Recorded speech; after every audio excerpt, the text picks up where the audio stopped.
শীতের এক নিঃশব্দ সকাল। আকাশ থেকে ধীরে ধীরে নামছে সাদা কণা। নীরব শহর, থমকে থাকা গাছ, আর নিঃশ্বাসে জমে থাকা ঠান্ডা। এই সাদা কণাগুলো শুধু সৌন্দর্যই নয়, এগুলো বহন করে প্রকৃতির এক গভীর রহস্য। কিন্তু প্রশ্ন হলো, এই তুষার আসে কোথায় থেকে? আকাশে কিভাবে তৈরি হয় বরফ? আর পৃথিবীর কিছু দেশে তুষার পড়লেও বাংলাদেশে কেন তুষার পড়ে না? আজ আমরা শুনবো তুষারের জন্মকথা। তুষার মানে শুধু ঠান্ডাই নয়, তুষার মানে আকাশে জন্ম নেওয়া বরফের শিল্পকর্ম। প্রতিটা তুষারকণা একটি বরফের স্ফটিক। বিজ্ঞানীরা বলেন পৃথিবীতে কখনোই দুইটা তুষার কণা একরকম হয় না, প্রতিটা আলাদা, প্রতিটা অন্য। এই বরফের শিল্পকর্ম তৈরি হয় মেঘের গভীরে, যেখানে মানুষের কোনো অস্তিত্ব নেই, শুধু আছে প্রচণ্ড শীত। চলুন উঠে যায় আকাশের অনেক উপরে। সূর্যের তাপে নদী, সাগর আর জলাশয় থেকে পানির বাষ্প হয়ে উড়ে যায় আকাশে। এই বাষ্পই তুষারের প্রথম ধাপ।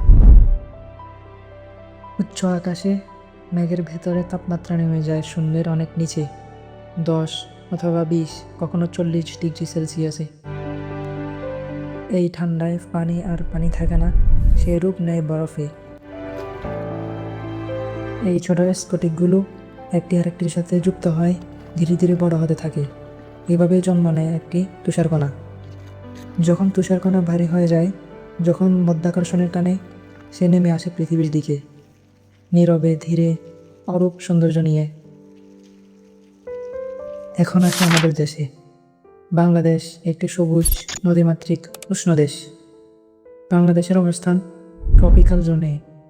এখানে শীত ও তাপমাত্রা সাধারণত 10 ডিগ্রির নিচে নামে না, কিন্তু তুষার ছায় শূন্যের নিচে ঠান্ডা।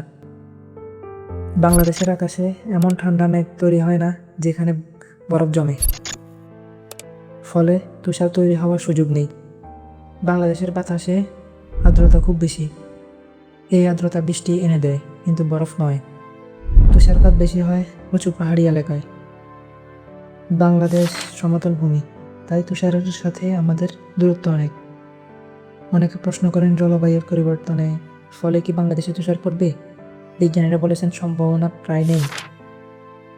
পৃথিবীর জলবায়ু যতই বদলাক, বাংলাদেশে তুষারপাত হওয়ার জন্য যে শর্ত দরকার তা পূর্ণ হওয়া প্রায় অসম্ভব।